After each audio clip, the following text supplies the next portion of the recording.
इतना डेवलपमेंट हुआ है पिछले 10 साल में, वो देखकर एकदम ऐसा लगता है कि ऐसा ही होना चाहिए हमारे देश के अंदर। इतना ज़बरदस्त डेवलपमेंट, इतनी खुश सब लोग, जिसको भी मैं मिला रास्ते में, जिसको भी मैंने बात किया, सब लोग खुश हैं। सब लोग दीदी के बारे में खुश हैं, सब लोग हमारे देश में, बंगाल में सब लोग इतने खुश हैं। तो ये देखकर इतना अच्छा लगता है मन को कि everyone is happy about what is happening in the state of West Bengal. Everyone is happy what is happening in Bengal, মানে পশ্চিমবঙ্গে এই মুহূর্তে যা ঘটছে তাতে নাকি সবাই খুশি, এমনটাই দাবি করলেন জিন্দল গোষ্ঠীর চেয়ারম্যান সজ্জন জিন্দল। কিন্তু কথা হচ্ছে যে জিন্দল বাবু তো শিল্পপতি, তার এই যে মন্তব্য সেটা সত্যি না মিথ্যা সেটা পরের কথা, কিন্তু একজন শিল্পপতি হিসেবে কোনো রাজ্যে জমি পেতে গেলে কিংবা কোনো শিল্প কারখানা তৈরি করতে গেলে সে রাজ্যের সরকার কিংবা মুখ্যমন্ত্রীকে যে তেলটা মারতে হয় সেটাই এদিন সজ্জন জিন্দল করেছেন। কিন্তু আমাদের প্রশ্ন সেটা নিয়ে নয়, আমাদের প্রশ্ন অন্য বিষয় নিয়ে। নমস্কার বন্ধুরা, আপনারা দেখছেন পারফেক্ট পলিটিক্স, সাদা বাংলায় রাজনীতির কথা। বন্ধুরা, আর 10 মাস পরই বিধানসভার ভোট, কিন্তু সেই 10 মাস আর অপেক্ষা সইছে না কোনো দলেরই। শাসক দল তৃণমূল থেকে শুরু করে বিরোধী দল বিজেপি সবাই এখন থেকেই রীতিমতো সেই ভোটের দামামা বাজিয়ে ফেলেছে।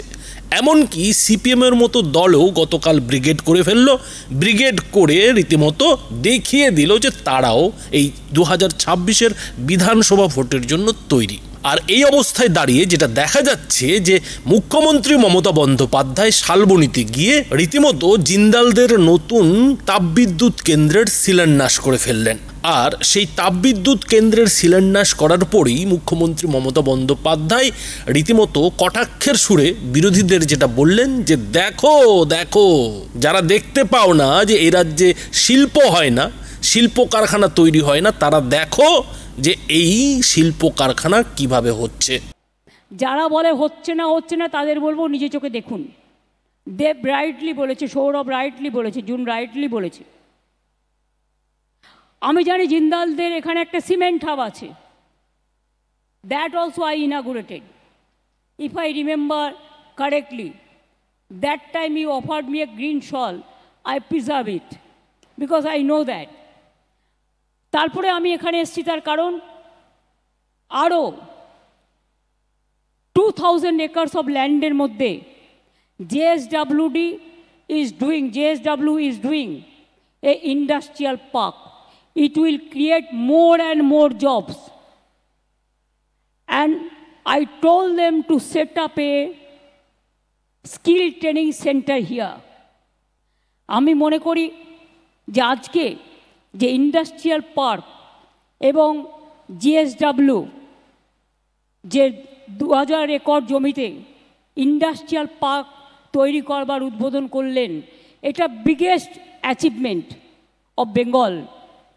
Not only Bengal, it will affect the Indian economy also, and also the Eastern India and Northeastern India also.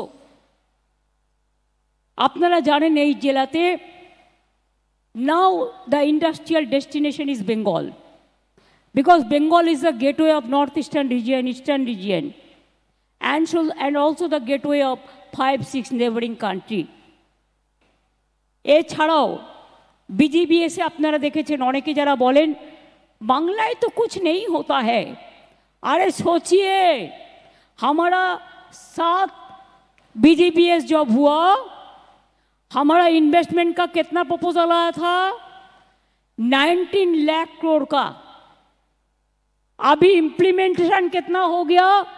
more than 13 lakh crores, and rest are on process. Don't worry my friends, you can criticize me but you cannot ignore me. এখন এই যে জিন্দালদের নতুন তাপবিদ্যুৎ কেন্দ্র, সেই তাপবিদ্যুৎ কেন্দ্র তৈরি হবে আগামী 5 বছরে। জিন্দালদের অন্তত এটাই টার্গেট যে 5 বছরে এই তাপবিদ্যুৎ কেন্দ্র পুরোপুরিভাবে তৈরি হয়ে যাবে এবং সেখান থেকে 1600 মেগাওয়াট বিদ্যুৎ তৈরি হবে। আর এর জন্য জিন্দালরা 16,000 কোটি টাকা ইনভেস্ট করবেন। কিন্তু সেই যে তাপবিদ্যুৎ কেন্দ্র, তার শিলান্যাসটা করেই মুখ্যমন্ত্রী মমতা বন্দ্যোপাধ্যায় পুরো ক্রেডিটটা এখন থেকে নিতে শুরু করেছেন যে দেখো রাজ্যে কেমন শিল্প কারখানা তৈরি হচ্ছে, রাজ্য কিভাবে একেবারে শিল্প কারখানা তৈরিতে ভারতের থেকে এগিয়ে যাচ্ছে কিংবা এগিয়ে গেছে, এবং পশ্চিমবঙ্গ একেবারে শিল্পপতিদের কাছে ডেস্টিনেশন হয়ে দাঁড়িয়েছে, শিল্প হাব হয়ে দাঁড়িয়েছে। এরকমই কিন্তু একটা দাবি মুখ্যমন্ত্রী মমতা বন্দ্যোপাধ্যায়কে করতে শোনা গেল। এখন কথা যেটা হচ্ছে যে মুখ্যমন্ত্রী মমতা বন্দ্যোপাধ্যায় এদিন জিন্দালদের তাপবিদ্যুৎ কেন্দ্রের শিলান্যাস করেই, মানে একটা ইট বসিয়েই যেভাবে গত 14 বছরের তার সরকারের সমস্ত কলঙ্ক, মানে শিল্প বিনিয়োগ নিয়ে আসা নিয়ে যত সব বদনাম কলঙ্ক সমস্ত কিছু মুছে দেওয়ার চেষ্টা করলেন, তাতে যেটা প্রশ্ন উঠছে যে মুখ্যমন্ত্রী মমতা বন্দ্যোপাধ্যায় কানাকে কি হাইকোর্ট দেখাতে চাইছেন? কেননা মুখ্যমন্ত্রী মমতা বন্দ্যোপাধ্যায় জিন্দালদের শালবনীতে এদিন যে তাপবিদ্যুৎ কেন্দ্রের শিলান্যাস করলেন, সেই তাপবিদ্যুৎ কেন্দ্রের কিন্তু উৎপাদন শুরু হবে 5 বছর কিংবা তারও পরে। অর্থাৎ সেই তাপবিদ্যুৎ কেন্দ্রের ফিতা মুখ্যমন্ত্রী মমতা বন্দ্যোপাধ্যায় কাটবেন নাকি আগামী 5 বছর পরে অন্য কেউ কাটবে, সেটা কিন্তু এখনই বলা যাচ্ছে না। এবং যতক্ষণ পর্যন্ত না সেই ফিতা কেউ কাটছেন ততক্ষণ পর্যন্ত কিন্তু বলা যাবে না, অন্তত এই বাংলার মাটিতে এটা দাবি করা যাবে না যে সেই শিল্প কারখানা এই রাজ্যে চলবে। কেননা বন্ধুরা, আপনাদের সিঙ্গুরের কথা নিশ্চয়ই মনে আছে। সিঙ্গুরে তো টাটারা নেনোর ফ্যাক্টরি করেও দিয়েছিল, সেখানে শুধুমাত্র ফিতে কাটাটাই বাকি ছিল। অথচ তার আগে বুদ্ধদেব ভট্টাচার্য থেকে শুরু করে বামপন্থীরা সেখানে শিলান্যাসের পর রাজ্যের যে শিল্পায়ন, সেই শিল্পায়ন নিয়ে বড় বড় কথা বলছিলেন। কিন্তু মমতা বন্দ্যোপাধ্যায় একাই সেই শিল্প কারখানাতে লালবাতি জ্বালিয়ে দিয়েছিলেন।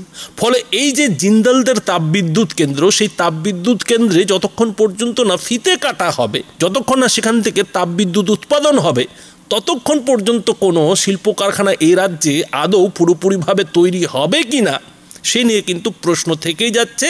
আর সেই প্রশ্নটা খোদ মমতা বন্দ্যোপাধ্যায় এ রাজ্যের ক্ষমতায় আসার আগেই নিজেই জন্ম দিয়ে বসে আছেন। ফলে মমতা বন্দ্যোপাধ্যায়ের এদিন বিরোধীদের দিকে তাকিয়ে যে কটাক্ষ ছোড়া, সেই কটাক্ষ আদৌ সত্যি হবে না মিথ্যে হবে সেটা কিন্তু ভবিষ্যতের গর্বে।